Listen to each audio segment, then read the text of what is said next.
Hi everyone, this is Balázs from RacingBrick. You've already seen a few remote-controlled LEGO cars on the channel this year. Some came straight from LEGO like the 42214 Lamborghini Revuelto, while others were upgraded with third-party electronics and motors like the 42210 Nissan Skyline powered by the BuWizz 3.0 and BuWizz motors. Whenever I post these videos, there are always commenters questioning the purpose of these builds.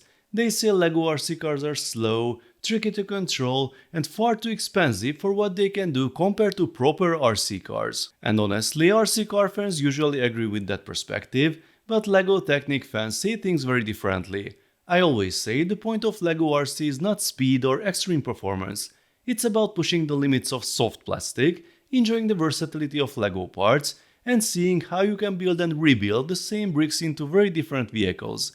It's also about constant tweaking and improving without needing to order special parts for every single upgrade. But, because there's always a but, I also like to show alternatives here on the channel. It gives LEGO fans a perspective on what you can do in the RC world with a similar or even a much smaller budget. There are tons of cheap RC cars online, but thanks to Banggood, who provided the products I will show you today, we can check out one of the best deals in the $100 range. This car right here, let's call it the MG044, as that's the easiest way to identify it. It comes in a simple box, but it's well packed. Lots of foam, some paperwork, a cable, the car in a plastic case and the remote. There's extra foam inside the case as well, plus a plastic foil on the car, so it's really well protected. We also get pretty detailed instructions in English. I actually got two cars. They are identical mechanically, the only difference is the livery. The Golf-style color scheme looks especially cool. On paper, the scale is 1:43, but if we compare them to LEGO, they are tiny. Here they are next to the recent Technic RC sets I showed earlier, but even compared to Speed Champions, these things are way smaller. Here's a 6-stud wide Speed Champions car as well for reference. It's pretty amazing how much technology is packed into such a small volume. The body is held in place by magnets, so it comes off easily. And once you peek inside, you can admire the details: independent suspension on all wheels, proportional steering, 4-wheel drive, and even some brass parts for better weight distribution. So just to recap, here's the size difference between LEGO RC cars and these tiny machines. With LEGO, you need to use an app to control them, which isn't the most precise thing in the world. Personally, I'm not a fan of that method. Here's the speed you get with the Lamborghini, and here's the drift mode with the upgraded Nissan. For their size, these cars are fast enough for indoor play. Now let's check out the RC car in action. The remote takes 4 batteries, while the car itself has a USB port for charging. The lights indicate the charging status.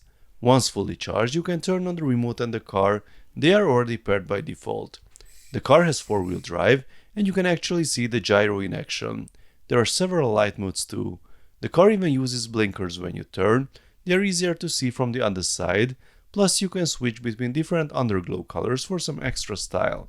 You can fine-tune the setup in many ways, and the instructions explain these adjustments in detail. And that's pretty much it. Time to have some fun. Sorry folks, we are definitely no pro drifters, but even so, these are a blast to drive.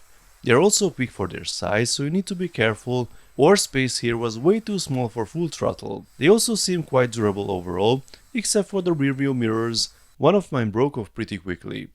Control is miles ahead of any touchscreen setup, and it's really impressive to see how many realistic adjustments you can make on such a tiny car. And price-wise, they're even cheaper than LEGO's basic RC cars.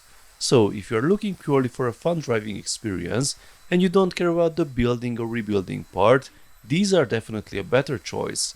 But of course, LEGO is a completely different approach. The real value there is in the building experience and the endless rebuild possibilities with all the parts. So folks, I hope you enjoyed this little comparison, and please don't take it too seriously. These products aren't really competing with each other, they are just different ways to enjoy the hobby. Let me know in the comments what you think about these cars. If you enjoyed this video, then please give it a thumbs up, and don't forget to subscribe with notifications, as more exciting LEGO videos are coming soon. See you next time, bye bye.